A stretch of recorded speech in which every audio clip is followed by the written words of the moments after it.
আপনারা যদি জালিম হন, জালিমের কি পরিণতি সেটা শেখ হাসিনা থেকে শিক্ষা গ্রহণ করেন। আমাদের ছাত্ররা সন্ত্রাস চাঁদাবাজকে লাল কার্ড দেখিয়েছেন, এখন আগামী জাতীয় নির্বাচনে জনগণ ওই সন্ত্রাস এবং চাঁদাবাজদেরকে লাল কার্ড দেখাবে ইনশাআল্লাহ। আসসালামু আলাইকুম ওয়া রাহমাতুল্লাহি ওয়া বারাকাতুহু। সংগ্রামী ভাই এবং বন্ধুগণ, আমি শুরুতেই আল্লাহ রাব্বুল আলামিনের দরবারে প্রার্থনা করছি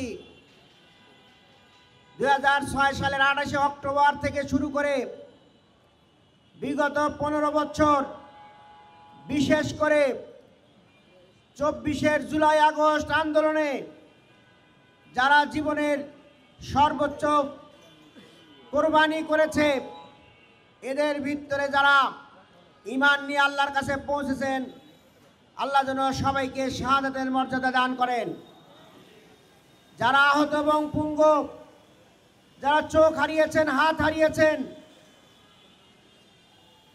সেই সকল আহত পীড়িত আমাদের মুসলিম ভাই বোনদের জন্য আল্লাহর কাছে দোয়া করছি, আল্লাহ রাব্বুল আলামিন যেন তাদেরকে সুস্থতা দান করেন। প্রিয় ভাই এবং বন্ধুগণ, 2006 সালের 28 অক্টোবর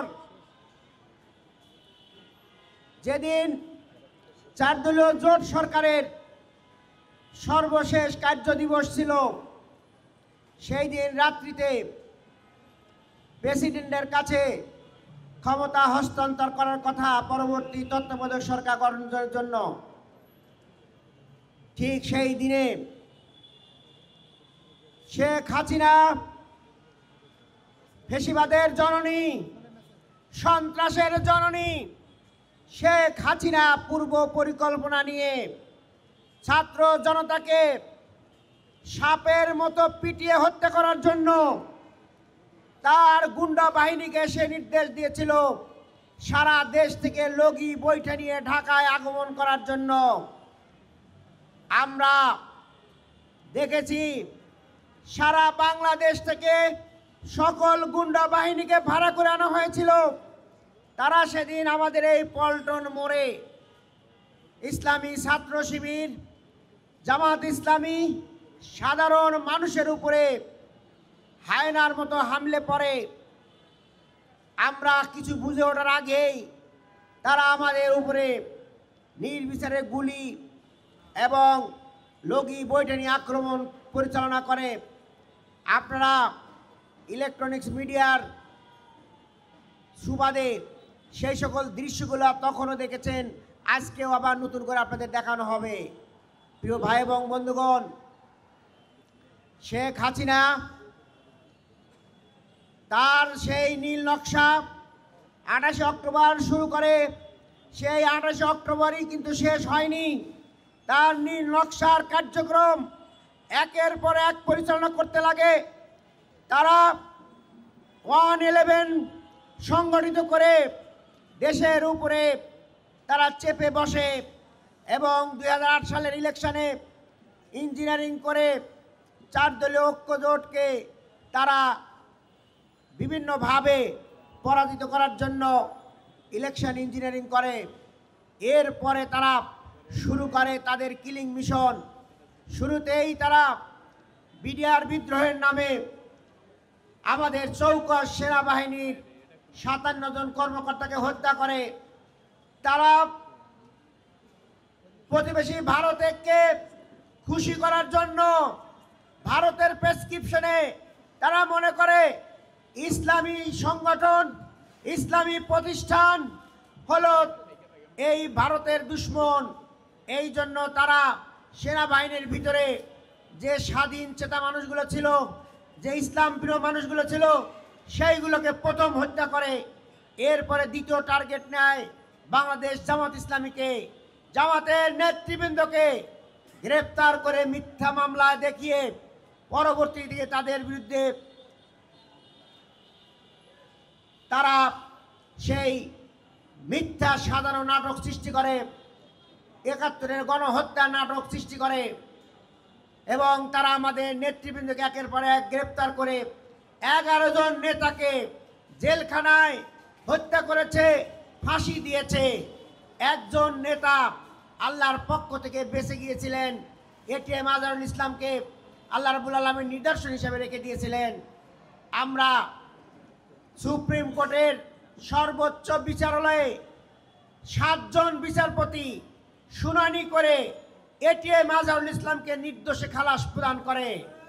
প্রিয় ভাইয়েরা, আজকে যদি নিজামী সাহেব বেঁচে থাকতেন, মুজাহিদ সাহেব বেঁচে থাকতেন, কোরআনের পাখি আল্লামা দেলাওয়ার হোসেন সাঈদী বেঁচে থাকতেন, তাহলে প্রত্যেককেই বিনা বিনা দোষে তাদেরকে খালাস প্রদান করা হতো। কিন্তু তাদেরকে তারা হত্যা করে আমাদের কাছ থেকে তাদেরকে ছিনিয়ে নিয়েছেন। প্রিয় ভাই এবং বন্ধুগণ, ইসলামী প্রতিষ্ঠান, মাদ্রাসা, মসজিদগুলোর উপর হামলা শুরু করে, আমাদের ঈমান আকীদার উপর হামলা করে, আমাদের শিক্ষা ব্যবস্থাকে ধ্বংস করে দেয়। এইভাবে গোটা জাতিকে যখন তারা নিঃশেষ করে দেয়, আমাদের ব্যাংকগুলোকে ডাকাতি করে, বাংলাদেশ ব্যাংক থেকে টাকা চুরি করে বিদেশে পাচার করে, একের পর এক সবগুলো অঘটন ঘটানোর পরে তারা মনে করেছিল এই বাংলাদেশের মসনদ থেকে শেখ হাসিনা এবং তার দলকে কেউ সরাতে পারবে না।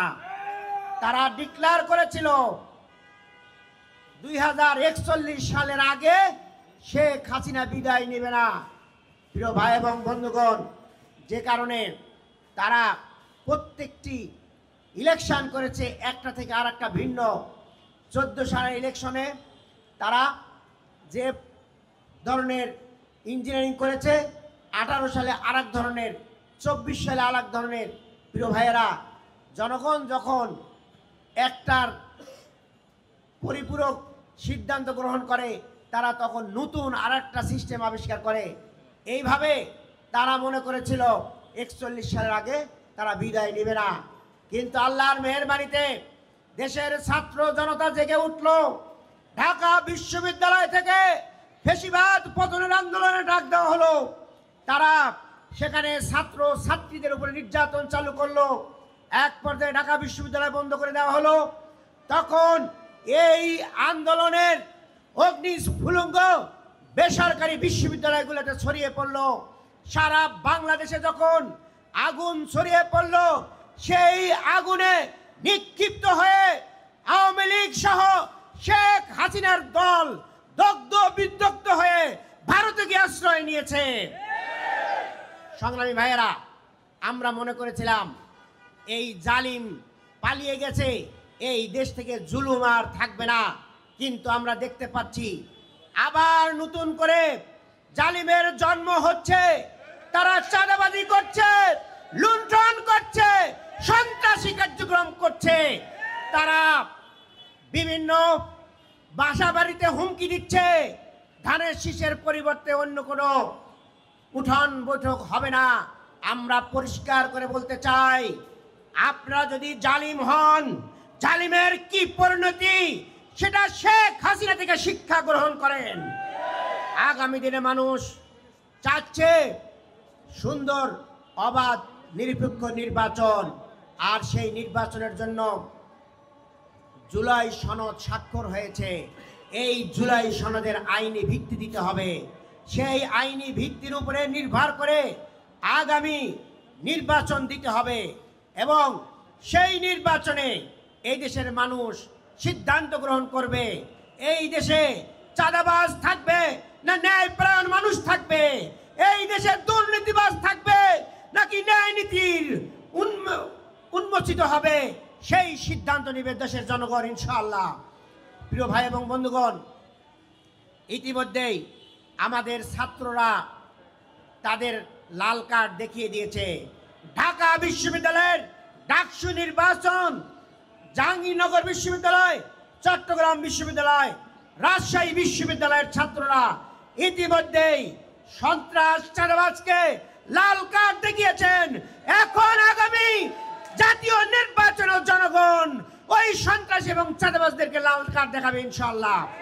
প্রিয় ভাইয়েরা, আমাদের আমিরে জামাত ঘোষণা দিয়েছেন, আল্লাহর মেহেরবানি, জনগণের ভোটে যদি বাংলাদেশ জামাত ইসলামী ক্ষমতায় আসে, তাহলে আমরা জনগণের সেবক হব, আমরা কোনো ধরনের খবরদারি করব না। প্রিয় ভাইয়েরা, আমাদের বিশ্বাস এই দেশ থেকে যদি চাঁদাবাজি এবং দুর্নীতি বন্ধ করা যায় তাহলে এই দেশ উন্নয়ন অগ্রগতিতে 5 বছরের প্রয়োজন হবে না, 1 বছরের মধ্যে বাংলাদেশ ঘুরে দাঁড়াবে ইনশাআল্লাহ। আমরা দেশের আপামর জনসাধারণ পুরুষ মহিলা নির্বিশেষে সবাইকে সমানভাবে কাজ করার মাধ্যমে আমরা ধর্মীয় বৈষম্য থেকে দূরে থেকে, রাজনৈতিক বৈষম্য দূরে থেকে আমরা একটি ন্যায় নীতি ইনসাফ ভিত্তিক সমাজ কায়েম করতে চাই, বৈষম্য দূর করতে চাই, দেশের উন্নয়ন ও অগ্রগতি সাধনের জন্য আমরা কাজ করতে চাই। আপনারা প্রত্যেক বাড়ি বাড়িতে, প্রত্যেক মহল্লায়, প্রত্যেক মার্কেটে জামাতের এই আহ্বানগুলো পৌঁছে দিন এবং সবাই মিলে সিদ্ধান্ত গ্রহণ করুন। আগামী দিনে যে সরকার হবে সেই সরকার হবে জনগণের সরকার, সেই সরকার হবে দুর্নীতিমুক্ত সরকার, সেই সরকার হবে চাঁদাবাজ মুক্ত সরকার। আসুন আমরা আমাদের আমির জামাতের হাতকে শক্তিশালী করি বাংলাদেশ গঠনের জন্য। তিনি যে অঙ্গীকার করেছেন আল্লাহ রাব্বুল আলামিন আমাদের সেই তৌফিক দান করুন, আমরা যেন আমাদের সেই অঙ্গীকার পূরণ করতে পারি। সবাইকে ধন্যবাদ, মোবারকবাদ জানিয়ে আমার কথা এখানে শেষ করছি। আল্লাহ হাফেজ। বাংলাদেশ জিন্দাবাদ, বাংলাদেশ জামাত ইসলামী জিন্দাবাদ।